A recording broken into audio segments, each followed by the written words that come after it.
KPBS On Demand is supported by Splatero, helping homeowners pay for home improvements by offering streamlined access to your home's equity with no additional monthly payments or new debt. Splatero provides a lump sum payment in exchange for a share of your home's future value. Pre-qualification available at splatero.com.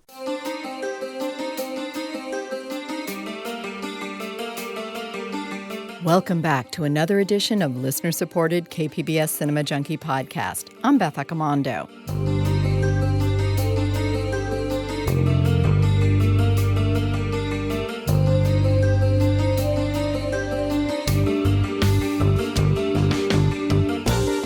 Part of what I love about doing this podcast is being able to go back into my archives and run a full interview with a filmmaker or actor I admire.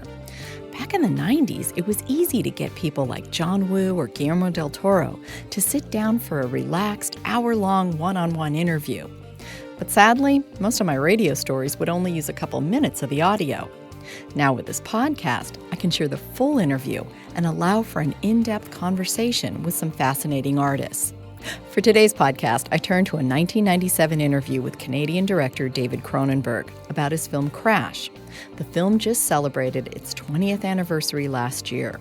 The film's an adaptation of J.G. Ballard's controversial 1973 novel, revolving around people who get turned on by car crashes.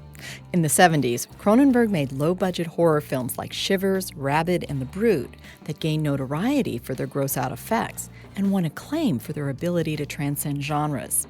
In the 80s, he found commercial success with an inspired remake of The Fly, but resisted the lure of Hollywood to make more personal films such as Videodrome and Dead Ringers.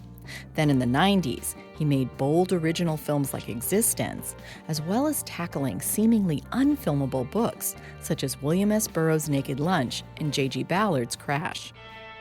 When I interviewed Cronenberg in 1997 about Crash, he gave me one of my all-time favorite quotes. Most Hollywood filmmaking these days is the cinema of comfort. The word comfort comes into even legal negotiations. Well, we can give him some comfort on that score, I find that quite odd. I'm not looking to make comfortable cinema. And that's why I love Cronenberg. Anyone can pander to an audience and make comfortable cinema that makes people feel good, but not Cronenberg. He wants to make films that gnaw into your brain and unnerve you. And Crash in particular is most definitely not comfortable cinema. That's obvious from the opening strains of Howard Shore's eerie score.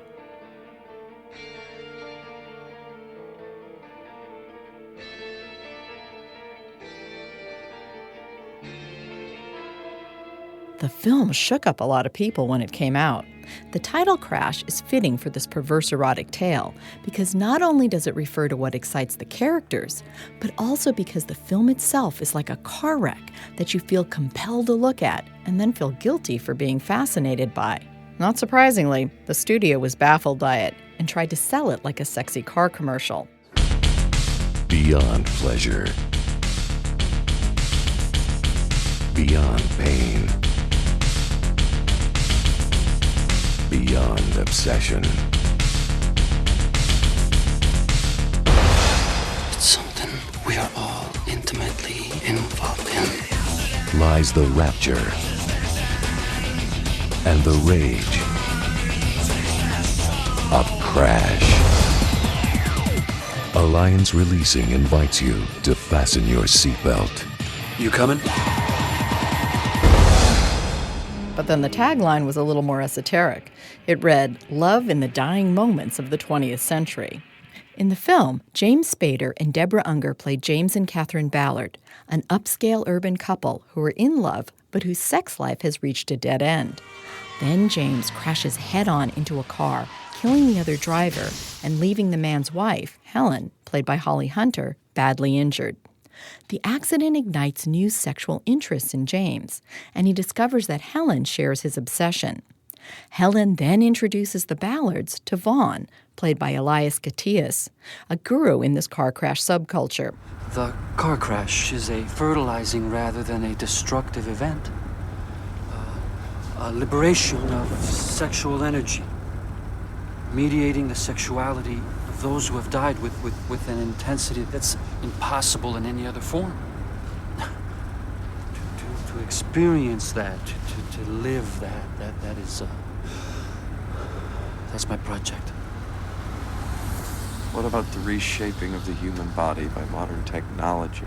I thought that was your project. That's just a crude sci-fi concept. Crash won a special jury prize for its audacity, daring, and originality at the Cannes Film Festival in 1996.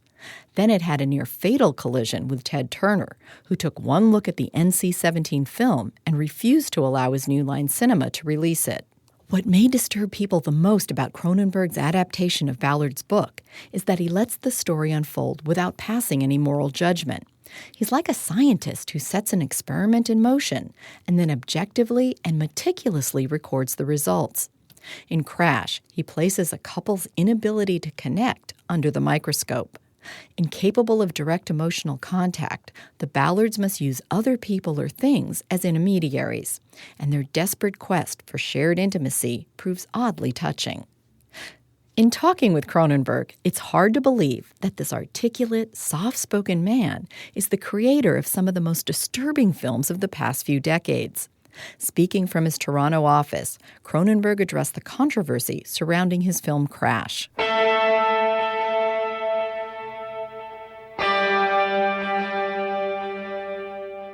What attracted you to J.G. Ballard's book in the first place? In a strange way, and not to be evasive, I really find that I end up making the movie to find out why I'm making the movie. You know, it's not necessarily completely clear, either emotionally or intellectually, why you're making something. It's usually a strange combination of things. And in the case of Crash, it was quite an odd thing, because I was sent the book by a journalist who had interviewed me, and she sent me this book because we had talked about Ballard, and I said I hadn't read anything he had written, and she said, I'll send you something. And she wrote me a note saying, I think you should make this book into a movie. And when I read the book, I was actually, I thought, I don't think I would ever want to make a movie out of this book. I found it a very intense, difficult, unrelenting kind of read. And so at that point, if you had asked me, I would say, of course, it would never occur to me to do that. But a couple of years later, I found myself talking to Jeremy Thomas, the producer of The Last Emperor, and we had just done Naked Lunch together. And he said, is there something that you want to do that you're passionate about? Because we should work together. And I said, yeah, I want to do Crash. Do you know that book? Then I thought to myself, now why did I say that? I haven't. It never occurred to me to do this. I can't understand why I said that. So while Jeremy was getting very excited and saying, I know J.G. Ballard, I'll introduce you to him, and so on, I was trying to figure out exactly why I had said that. So this is a long answer to a short question, but it's not. In other words, it's not always very clear. Somehow the book had started a process in me, unconsciously or subconsciously, that I needed actually to make the movie to complete, and I'm still in the process of completing that. There were things addressed in the book that I wanted to readdress in my own terms in a movie. Fairly heavy things, I have to admit, love and sex and death, very major subjects, but with a very particular angle, the sort of the technology angle and the automobile angle and so on. So that's about as close as I can get to answering that question. What were your concerns when you began adapting it? People say that Crash is a book that's unfilmable, and they said that about the book Naked Lunch, and my answer to that is that all books are really unfilmable, because the two media are so completely different. I mean, you might make a movie that reminds people of the book, or that has the tone of the book, but the kind of inner life that a book has, the kind of living inside somebody's head that you can do in a book, you simply can't do on screen. Even sort of the trick of reading a voiceover or something doesn't really work. It doesn't work the same way. So you know that you're going to have to reinvent the book for the screen, and you sort of have to do a little prayer that somehow it will accurately reflect or represent the book, because you are going to have to take it apart and just it's going to be a new thing. So that's always the concern. It's how close can you come and still make something that's really a movie, and not just a kind of a wooden, stiff, kind of literal adaptation of a book. So that really was the primary concern. Now, the book was controversial to begin with, but have you been surprised by how much controversy your film has stirred? Well, it depends where we're. I mean, the controversy. I mean, it hasn't. The controversy that happened in France, for example, was just fine. I mean, it was sort of a cinematic, literary controversy, and the film was very successful there. It's just been chosen the best film of 1996 by the critics of Cahiers du Cinéma, which is a very prestigious critical magazine. And that seemed to me sort of reasonable controversy.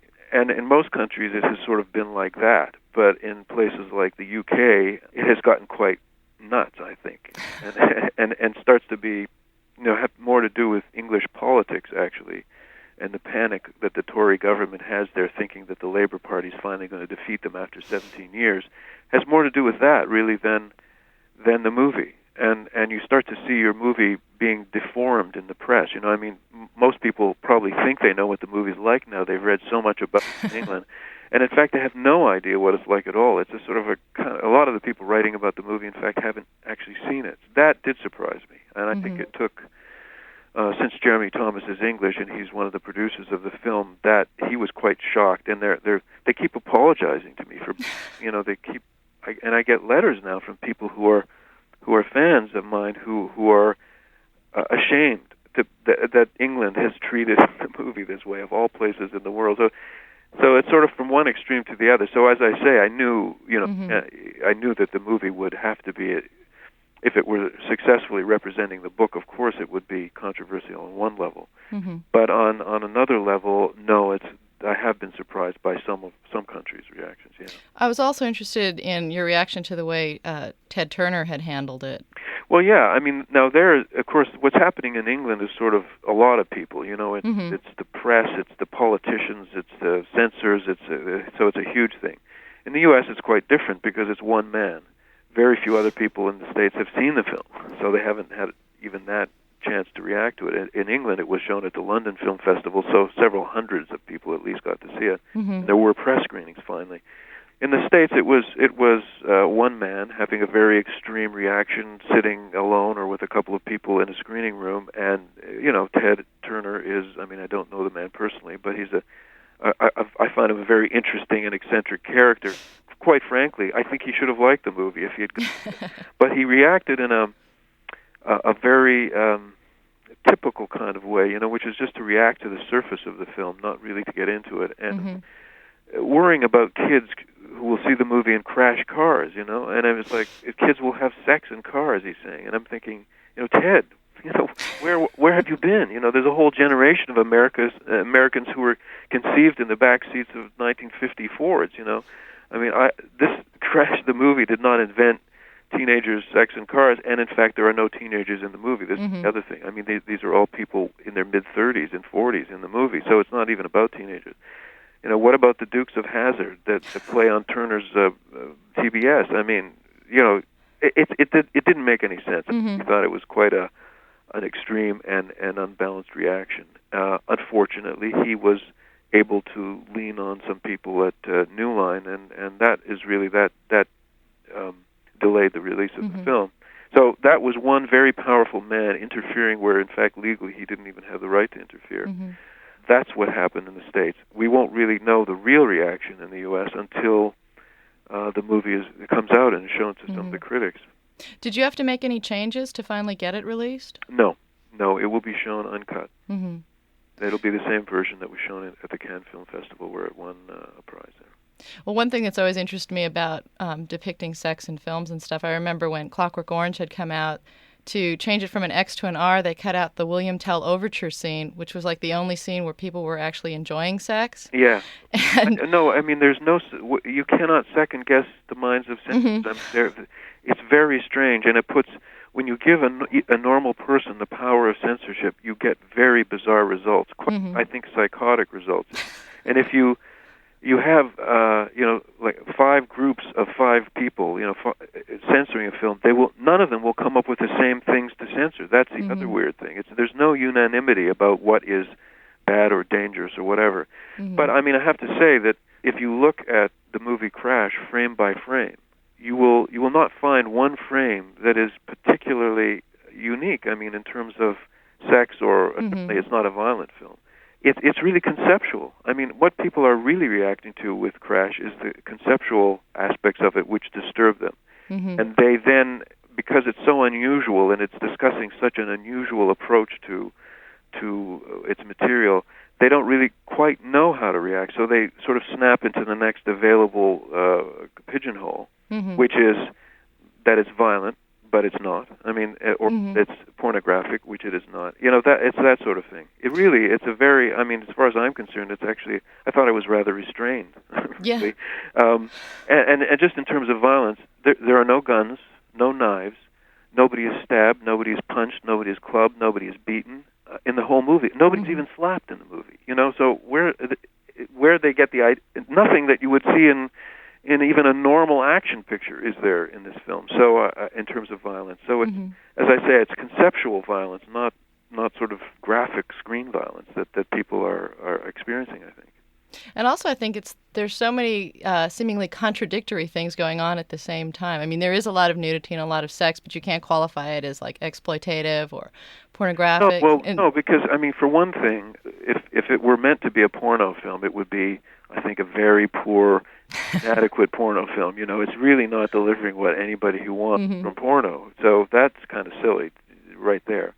You know, it seems that is really a formal problem. I mean, a structural problem. You know, the movie mm-hmm. opens with 3 sex scenes, and people have not seen a movie that has 3 sex scenes opening. So except for maybe a porn film, you know, so it's that sort of, well, I guess it must be a porn film. Mm-hmm. But they're not really watching the movie at that point. They're just sort of bouncing off the surface. You know, the sex in the film is all consensual. It's mm-hmm. all well into adulthood. It's quite a different thing. It does require you to kind of reinvent your approach to understanding some things, which is, for the people who love the film and are passionate about it, and there are a lot, that's what is so exciting about the movie. Mm-hmm. Well, one thing it kind of reminded me of was almost being like in an operating theater where you're observing something. Yes. There's kind of a clinical distance or a clinical... Yeah. Well, this is another interesting thing. I mean, I don't think the film is cold at all, but because I think it's only cold compared with what people are expecting from movies these days. Mm-hmm. And people, I think, go to movies in a weird way for some kind of emotional fulfillment that they are not getting in their own lives. You know, they want the people crying and sobbing on the screens. They want big, obvious emotions. And I'm saying no. I mean, I'm saying that's not real. You know, that's fake. I'm saying I think the last scene in Crash is very passionate. It's mm-hmm. very passionate, but it takes you the whole movie to get to that scene. Mm-hmm. And it's my belief, and it certainly was my intention, and I know from the reactions of a lot of people that it does work for a lot of people. That scene suddenly reveals to you that, in large part, the movie is about love and is very passionate. Mm-hmm. But you don't get it immediately right away. Everything, you know, thrown at you and sort of in push button style. So you know exactly where you are all the time and who you're supposed to love and hate and mm-hmm. how you're supposed to feel. The movie doesn't do that because it's trying to get at something that's more subtle and oblique than that. But having said that, I will say that for me, in a way, a movie is like an experiment that you do in a lab. I mean, it's you are seeing what happens if you say, well, what if there were people who really did this? What if there are people who really felt this and who not only felt it but actually carried it through? It might not be something that you want in your own life, but it might be something that gives you some kind of reflection on your own life that can be illuminating, instructive, can be consoling even. And so, in a sense, yeah, every movie is kind of like an experiment, you know, where you sort of see what happens. Well, I thought it was interesting in one of the scenes in the background, they're watching like a TV documentary about fish, I think. Fishing, yeah. And in a sense, it almost seemed like this was kind of, in a similar way, it was kind of like examining this in kind of a non-judgmental way, but, you know, depicting this is what it's like, this is how they function. Well, yeah, I mean, in the same way that you wouldn't be judgmental about fish, but you're judgmental about people. You know, one critic said to me that the thing that disturbed him most about the movie was its lack of a moral stance. And I said, well, you know, in a way that is the subject of the film, is what if you accept that you do not have a moral stance and that if you're going to have one, you're going to have to invent it. It's a very existentialist approach, really, to life. It's saying, let's accept that there are no absolutes, even the things that we want to think are absolutes, like sex and emotion and love and stuff. And I'm saying that these things are not absolutes. They are reinvented constantly from time to time and culture to culture. And for me to impose a morality on the movie by saying, now watch this guy he's bad, he's doing a bad thing, and we all know it. It would completely subvert what the purpose of the film is. If one is to come to some conclusion that you could call moral or ethical or whatever, then it's for the audience to generate it, to form it. I'm not imposing it. And that is also not normal for films these days, but I think that in most movies, the moral stance is an artifice. It's fake. I mean, it's sort of a narrative device. You give your character some outrage about something so that he can get angry and do something. But you know when you watch these movies that no one who made the movie really cares about this. It's just a device. Nobody's really passionate about that. It's just a subject to hang a hook on. And I'm saying I won't be that false. I will not be that false. I won't inject that into it. I'm going to let my characters do what they want to do because I really want to see where they go on their own without me interfering with them. Well, I think audiences sometimes have a problem when there is no sense of like a moral judgment from the director because they don't know how to react and they're like they feel uncomfortable making the judgment on their own. It's asking them to do a little more work. Well, it's also, but I mean, it's also treating them maturely. It's sort of treating them like adults, and quite honestly, I mean, there is a huge tradition in art of all kinds of moral instruction, but most of the best art is much more ambiguous than that. It suggests several things at once, and a lot of art is questioning rather than instructing. There's a difference between a sermon and a passionate speech. And I've never been very good at sermonizing. I tend to see many sides to everybody's argument. That's why I'm not a very good negotiator.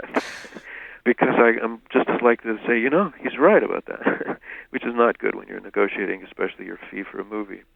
So I bring that to the movie, and to me that is the most interesting kind of art. It's because you're examining things that are mysterious and primal and essential, and they're almost beyond what you would call morality and beyond politics at the same time. One of the things I really liked in your film was your use of sound. How do you approach using sound in your films? Well, sound involves music and effects and dialogue, and I try to integrate all of those things. I mean, the guys who were doing the sound, the dialogue, and the effects, and Howard Shore, the composer of the music, all worked very hard together. So sometimes the dialogue is the effect, is the music, and for example, if you look at the car wash scene, there is no music. But Howard was involved in creating and orchestrating the sound effects of the car wash, which becomes sort of the musical score.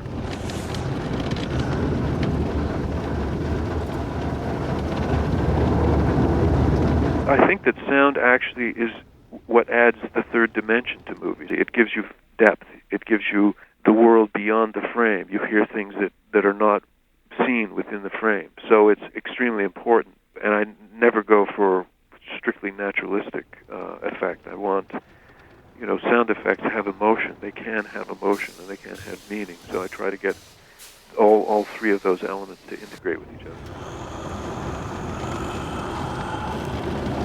The car wash seems to almost become like a living, breathing being that's watching them. Yeah. Well, sort of voyeurism is definitely an aspect of the piece. People talk to me about what technology is doing to us, and I say, well, what do you mean doing to us? Technology is us. I mean, we are it. We have created it. It is an absolute reflection of human will. It's the embodiment of human will and a reflection of human creativity. And for the car wash to have a sort of human presence makes perfect sense.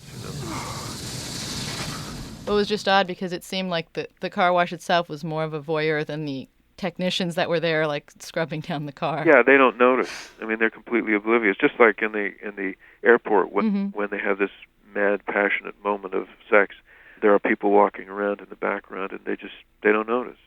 somebody said to me, it's not very good. You didn't notice those people walking around in the background. It should have been alone up there. I said, we hired every one of them. That was one of the few times I let my AD run the extras because I wanted it obvious that they were so isolated from society now and so into what was happening themselves that they were oblivious to the possibility that people would watch them or discover them or something. So at that moment, that was the one reason, one of the few times that I allowed there to be a lot of extras around.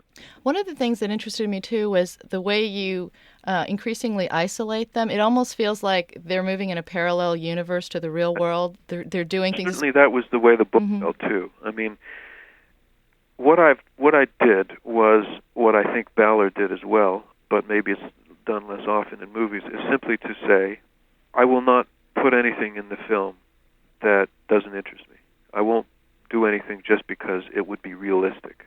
I'm not interested in the police, really. I'm not interested in the police. Are they aware of what's going on? Are they after them? Are they seeing them? Are they searching for them?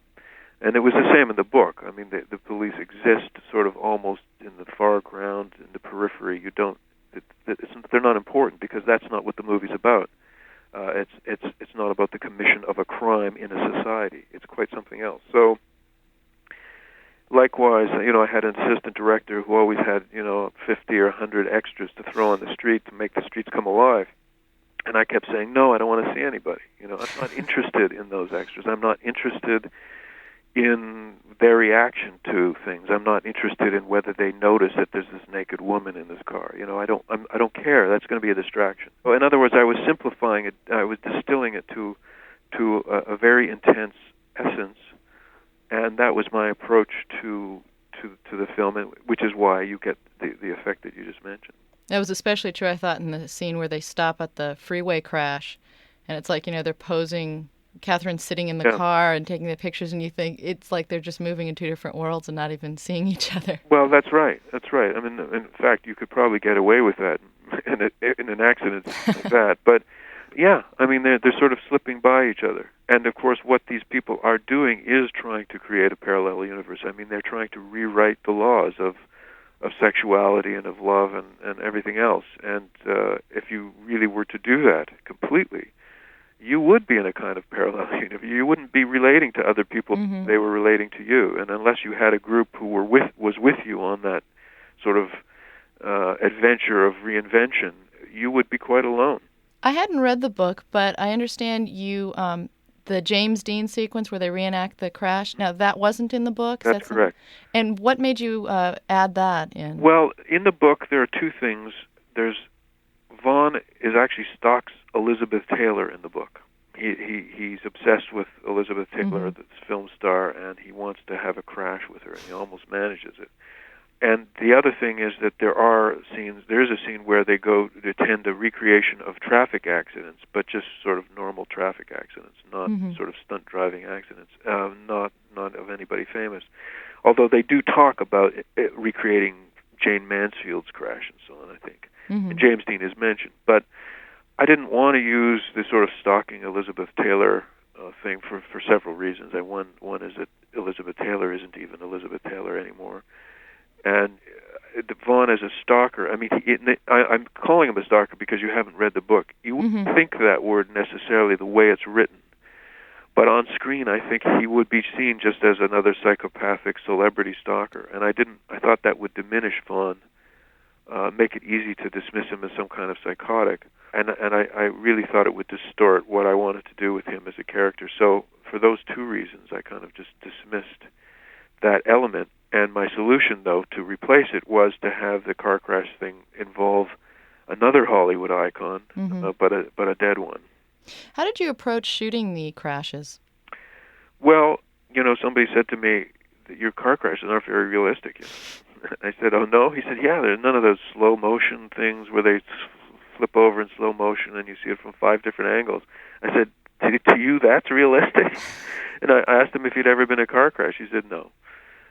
So I think it was obvious that I was defining myself against the Hollywood action tradition. It was obvious I would have to because I was really faced with action movie logistics.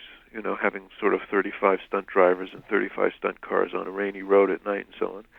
But I wasn't doing an action movie, so I had to use sort of restraint, and I did no slow motion, I did no multiple angles, I did, no huge explosions and cars flipping over and so on. I tried to keep it very abrupt and brutal, the way car crashes are, and really deal more with the aftermath of the car crash, which is more to the point than the car crash itself.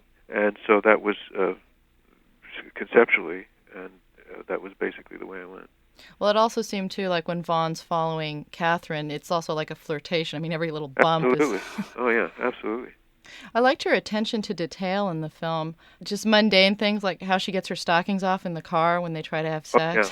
Oh, yeah. Well, you see, this is the thing. I mean, you have to work that stuff out, choreographical. I mean, it's an actor's thing, but it ends up affecting everything else. It's like, well, what is she wearing? How realistic is it? Well, if she is wearing pantyhose, then, or if she's not, is she wearing underwear? Is she not? How does she get it off? We had to work all that stuff out, obviously. But I mean, intense attention to detail is really what filmmaking is all about. I mean, you can really tell a movie where people did not take the time. Mm-hmm. That goes for any movie, really. The scene where Catherine and James talk, where she asks him about whether or not he's interested in Vaughn, the language she uses is very clinical, and I thought it was very interesting that it actually makes you in some ways feel more uncomfortable that it's clinical than if it was slang. Yeah, absolutely. That is, and it's done that way in the book too. I mean, the sex in the book is all described in clinical terms. There are no street terms for anything, no love, cutesy love terms for anything, for parts of the body or whatever. Mm-hmm. And most of the dialogue, most of it is transcribed right from the book, and it does have, well, maybe it isn't most. Yeah, I think it is most of the dialogue. And I mean, there are a few scenes that I've written, but in the same style. That is, I think, exactly. I mean, that scene would be quite a different scene if it were played differently with language, and exactly the same visually. But that is the strange dissonance that there is in the book that I was looking for on screen. Mm-hmm. And I think you're right. I mean, I think if you just changed that dialogue, people would sort of relax a lot, even if she's saying basically the same thing. Yeah, I think you hear it completely differently and pay more attention to it in some ways. Yeah, that's right. And a lot of the sexual encounters, the people seemed almost more in touch with the objects around them than with the other people. Yes, that's right. But what was interesting is the one scene that seemed to be the most tender or intimate between the two actually was between James and Catherine after she's had sex with Vaughn and she's all bruised. And they don't have a sexual encounter, but that was like one of the more tender scenes in the film. Because displacement is a lot of what the film is about, which is one possible feature of fetishism, but I wasn't really sort of so much making a comment on fetishism as the inability that seems to be growing for people to make direct contact. They seem to have to do it via the medium of something else or someone else. And so, when they invoke Vaughn into their bed in that scene that we were talking about, and that seems to make sex possible between them, but only with Vaughn there, sort of verbally and in their imaginations as an intermediary, because to be having sex directly with emotion and direct emotion seems impossible for them. And so in each scene there's this strange displacement, of people's emotions onto other people, other things. And it's an attempt at the end of the movie for the two people to try and find some way, however bizarre, to come back directly into contact with each other. Do you see a common thread running through all of your films? I don't see threads. Could you describe? I see the cloth. I can't see the threads for the cloth.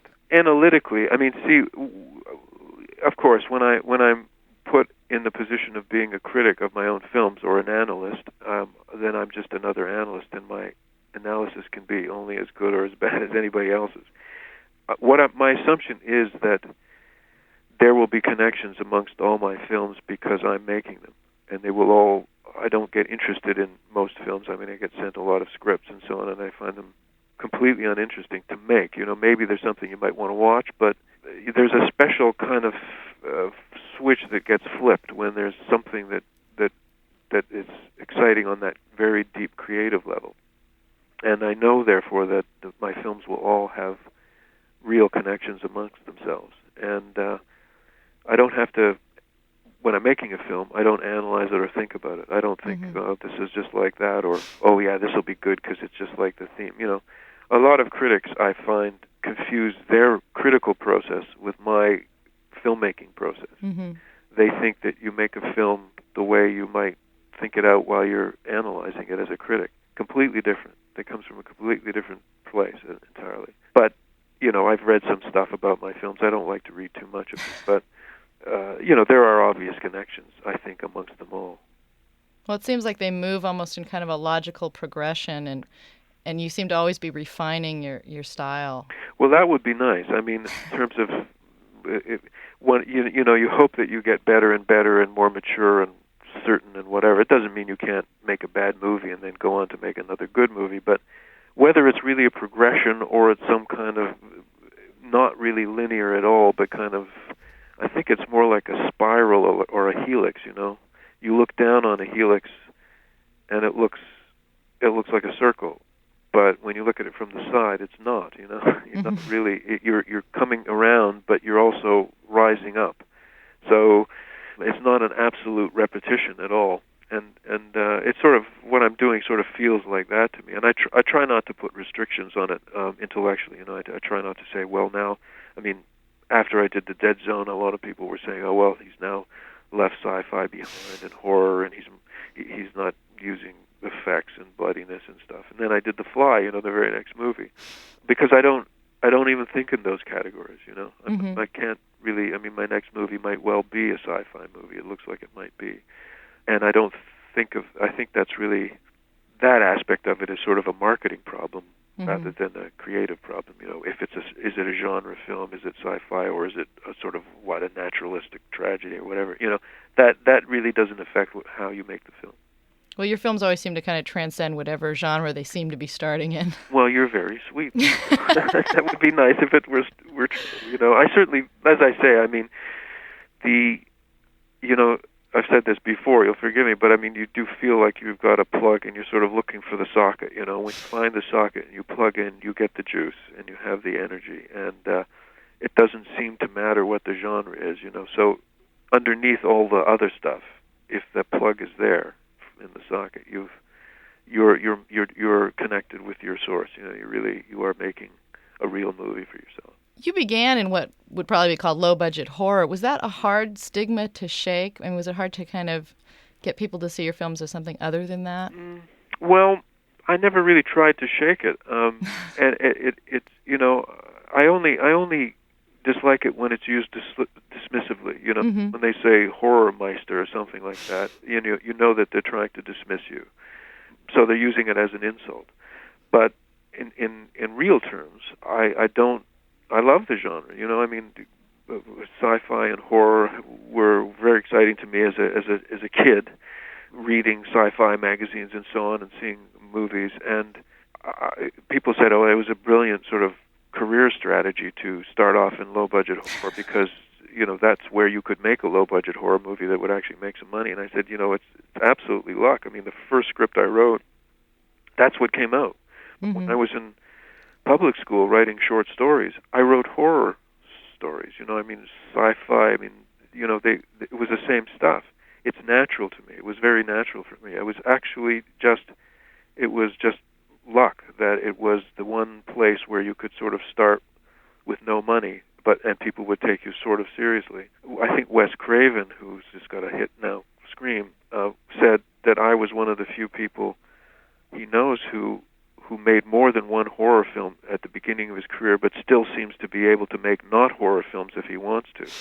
You know, Coppola made his first film horror film, and many people, but once they had done it, they went on to never do it again. You know, I've never distanced myself from the genres at all. I mean, it's if the movie is good in a really deep way, it will transcend its genre. You know, whether it's Chinatown transcending the cheap Pulp Fiction's detective movie, or something else. I mean, it's transcendence is in a sense what art is all about, you know. Mm-hmm. What kind of films did you see as a kid growing up? Well, I saw everything. I mean, as a little kid, you know, I mean, there was no television, I have to say. I hate to admit it, but it was pre-TV, you know, so every Saturday you'd go to the movies with your friends and you'd see whatever was there. It would be cowboy movies, Hopalong Cassidy, or sort of A cowboy movies. That was a serious genre at the time, so you might see Shane, you know. Mm-hmm. You might see Burt Lancaster in 10 Tall Men, you know, action pirate movie. Of course, you'd see a lot of cartoons. You'd see sci-fi. I mean, really, just everything that was available at the time. Mm-hmm. I have told this story before. You'll forgive me again, but across the street from the theater that I went to, which was called the Pylon, there was a cinema that only showed Italian movies. It was called the Studio. And it was because the section of Toronto that I lived in had a lot of Italian immigrants, enough to sort of support an Italian language-only movie house. And I remember coming out of seeing some, you know, Hopalong Cassidy movie or something, and noticing across the street, this was in the afternoon on a Saturday, grown men and women coming out of this theater crying, men and women. Mm-hmm. Now, this was extraordinary to me as a kid. I'd never thought that a movie could make adults cry, you know. And when I went across the street to see what the film was, and it was La Strada, Fellini's film. And that was really when it first occurred to me that a movie could have power like that, you know, that could affect grown adults, you know, because up to then it was a kid thing. And that, I think, you know, that moment is very clear in my mind. So it obviously had that some serious meaning for me. One collaboration you had that was very interesting was with Clive Barker. Mm-hmm. Would you ever consider working with him again, and maybe working as a writer and director with him, or? Well, Clive is his own writer-director, you know. No, I meant that he would write and you would direct something. I don't think so, because the stuff Clive's approach to, you know, what he does is so different from mine. Mm-hmm. It was even apparent on Nightbreed when I was making suggestions, you know, about the script, and I thought, you know, Clive, this doesn't really make any sense. He didn't care that it didn't make any sense, you know, and I did. I like sort of the magic, the logic of madness is. We both are interested in madness, but I'm particularly intrigued by the logic of madness, the rationale of madness that we make. So that I'm interested in Descartes' theories, you know, philosophy, because it's sort of so logical, it's insane, and I like that. Clive is totally into this completely sort of invented spiritual other world stuff, which I actually don't like. I don't like his stuff. But it's not something as a director that I would really be interested in doing. Mm-hmm. It just doesn't resonate for me in that sort of socket and plug way, you see. So the chances that Clive would write something that I would be interested in directing are slim, just because of that. Would you act for him again? Oh, of course. He was lovely as a director. He was great, just great fun, great set. You know, I think he was a little overwhelmed on that film because it grew. It was supposed to be quite a small film, and then it became quite a big, heavy-duty effects film. And I think he was a little overwhelmed. Not that he ever showed it, because he was always incredibly sweet and funny on the set, you know. So, no, I like Clive. I consider a friend, you know, and I think he's extremely talented. One of my personal favorites of yours is Dead Ringers. Mm-hmm. How do you look back on that film now? Because it's been over 10 years, hasn't it? Well, I don't. I have to look back on it. In fact, it was very odd and painful in a weird way for me to have to look at it again for the release of the Laserdisc, and I had to sort of watch it again and sort of talk about things as I was watching it. I don't really like looking at my old films, particularly. It's not something I do unless I have a reason to do it. In fact, I was just looking at Videodrome, thinking in terms of maybe a possible laser release of that. I don't know why. I mean, it's very hard for me to see my movies as movies, you know, because in a weird way they're a documentary of what happened that day. You know, I mean, I remember how I was feeling the day I did that shot, and how the actor was feeling, and the trouble I had with the effects or the lighting or God knows what, you know. So I can't really experience the film, and so it's kind of strange in that way. I mean, you can't enjoy it as just a viewer. Yeah, it's impossible. I mean, you know, in a way, you'd love to be able to do that, so that you could kind of objectively assess your film. Certainly, the time that you would most want to do that is when you're editing it, and yet that's the time you're actually the least objective in a weird way. You sort of try to surprise yourself. That's why I have my editor do an assembly of the film without my involvement, because I want to forget what I shot, so I'm surprised by it, but you never. I think it's impossible, really, to see your film the way someone else can just walk in off the street and see it. You'll never have that experience. You're really shut out of your own films in a weird way. One thing that I see kind of running through your films is that a lot of your characters seem caught up in. It's not religion, but like their own, creating their own kind of religion, their own kind of belief system. Mm-hmm. Yeah, well, I've come to realize that I'm nothing but a card-carrying existentialist. I think it's absolutely true. I'm a complete atheist, and I believe that we invent the world. We've invented our whole belief structure. I think there is no morality, there's no morality in the universe except what we invent. I think the universe is completely amoral. It doesn't exist, and it's a human concept. And we invent it, and we constantly reinvent it. So the whole Sartrean thing, man is condemned to be free and all of that stuff, I buy it. I think it's a very accurate description of human life as it really is. And it's both exhilarating and terrifying at the same time. The responsibility is terrifying. The responsibility to invent a reality for yourself, which I think people do, but they don't want to know about it. So they sort of subsume themselves in one church or some religion or whether it's politics or whatever belief system. It really is a human invention, which becomes a reality. I had read that Martin Scorsese was afraid to meet you. Do you find that people sometimes confuse your films with what you're like? Well, certainly when I was making horror films, almost, exclusively. He had seen, I think, Shivers and Rabbit and maybe The Brood. Here's the guy who made Taxi Driver, and he's afraid to meet me. I thought that was kind of ironic.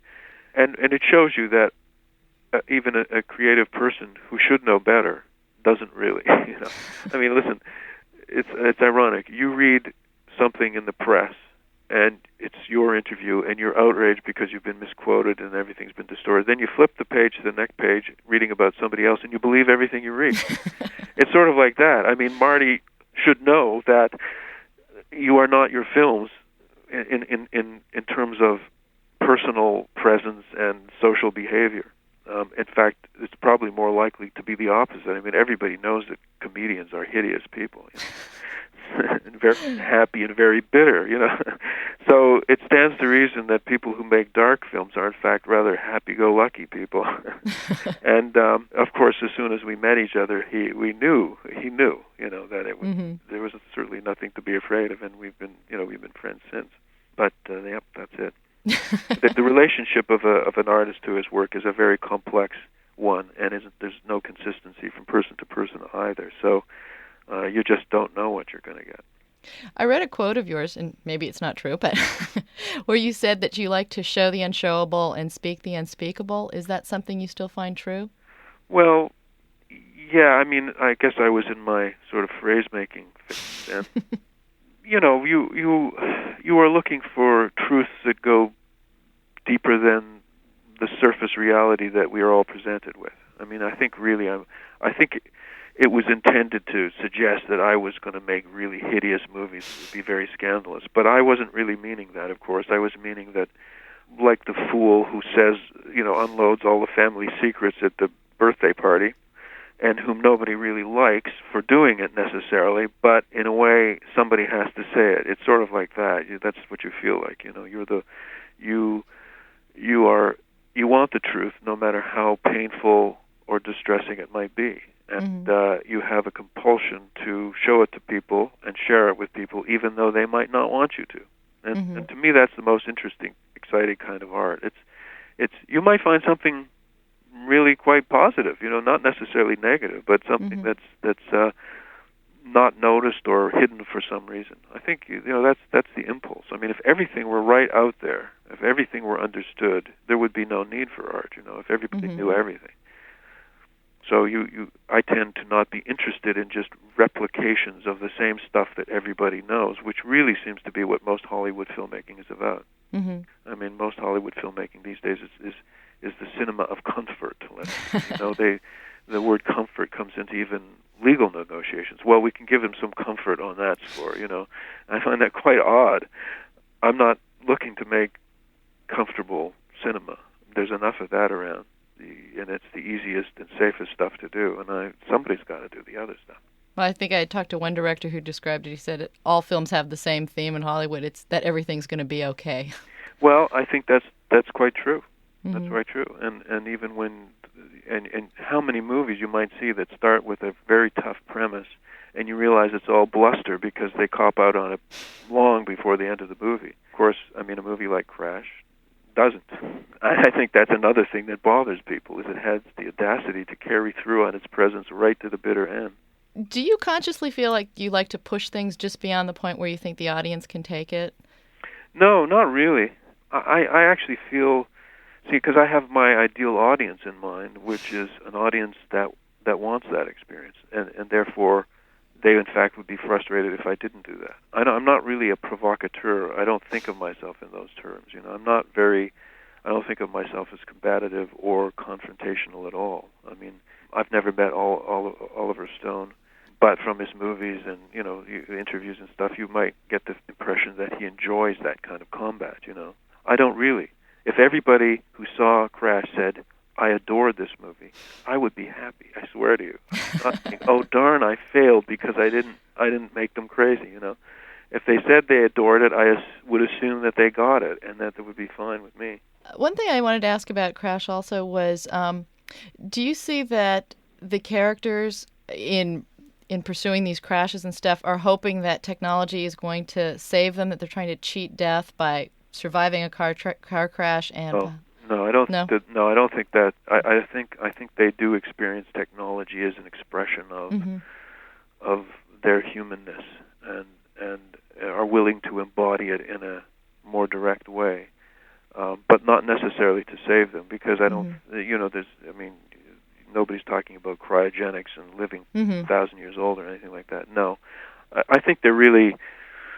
It's trying to penetrate the sort of surface of reality to the real reality beyond. We always have that feeling that it's real, but something more real beyond it, And I think that's where they're going, more than that they're looking for technology as a way to, let's say, cheat death or whatever. You had made a film in the late 70s called Fast Company about race car drivers.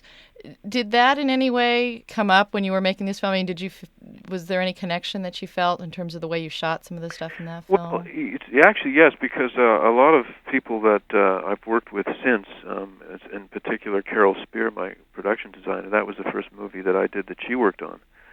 So in a way, but I certainly did think of a few things that we'd done on that movie, which was a very low budget movie, but I put a camera on what's called a funny car, which is a huge, fire-breathing, monstrously hot racer. And I put a camera on. I don't think anybody had actually put a movie camera on one of those before. We kind of burned a few magazines and stuff. Now you can see video cameras on them any day of the week watching sports on television. They do that all the time. But so there were a few things in terms of camera mounts and stuff. And I do have this history, as I say, with my production designer. But beyond that, there's not much connection. I mean, that was quite a kind of a gentle B movie about drag racing, which I'm quite fond of. Nobody's ever seen it, but it's quite. I'm quite fond of it. It had, strangely enough, John Saxon, who's the star of that movie, visited me on the set of Crash. It was the most bizarre thing, because I hadn't seen him since that time. And he was in town for some reason in Toronto, and he appeared on the set. And it was really great to see him because we had gotten along very well. Do you have another project lined up right now that you're working on? Yeah, I do. I've written two scripts.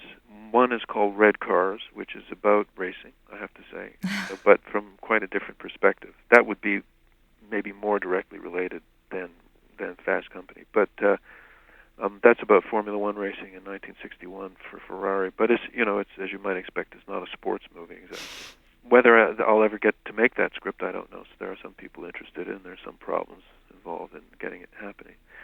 The other one that might go a lot sooner is called Existenz, which is spelled Somali, capital X, small I-S-T-E-N, and capital Z, Existenz. And that is a sci-fi movie that I think will get made this year. So we'll shoot it this year, I think. It looks pretty good. Probably going to be my next film. I have a trivia question. I don't know if it's trivia, but someone who watched Crash with me was very curious as to why Catherine was so resistant to revealing her breasts. Well, she just kind of reveals parts of it. I mean, it's kind of. But she always seems to have something, kind of pillow or her hand or. Sure. Well, I don't know. I mean, I'm trying to think if that's in the. I think the idea was that she is in some ways totally uninhibited, and in other ways very reluctant to give any of herself away. So she's sort of portioning it out. I mean, I think that was the idea. She doesn't make eye contact with anybody in the movie ever, and that was very deliberately a performing choice. That we talked about. So it's basically that. I mean, it was just what can we do sexually that is. Because I think that's kind of disturbing too, It's a strange combination of being uninhibited and being completely inhibited, which Catherine is in a way. It was just funny because after we had watched the film, my friend just said, "What was it? Was she like deformed or something? Did she have a scar there?"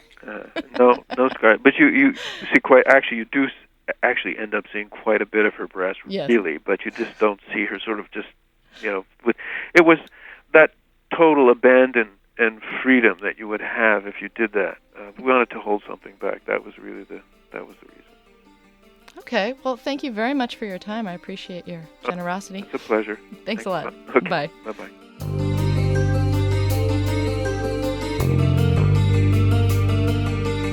That was Canadian filmmaker David Cronenberg from a 1997 interview I did. Thanks for listening to another edition of listener-supported KPBS Cinema Junkie podcast. I'm working on delivering the show on a more regular bi-weekly schedule with a short break at the holidays. You can follow me on Twitter at Cinebeth, and please like the Cinema Junkie Facebook page to stay up to date on all the podcasts. Coming up for Christmas, a podcast on horror movies as spiritual practice. Cinema Junkie is also a proud sponsor of the Midnight Movies at Landmarks Ken Cinema, where you can find Tommy Wiseau's The Room this Saturday at midnight. Then you can experience The Disaster Artist in all its glory. And please, if you plan to see The Room, only do so at a midnight show or another screening of the film in a theater. Do not, I repeat, do not watch it alone at home on DVD. It's just not the same experience, and you can't appreciate just how bad it is by yourself. Till our next Film Fix, I'm Beth Accomando, your resident cinema junkie.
KPBS On Demand is supported by Splatero, helping homeowners pay off debt or for home improvements by offering streamlined access to your home's equity with no additional monthly payments or new debt. Splatero provides a lump sum payment in exchange for a share of your home's future value. Learn more at splatero.com.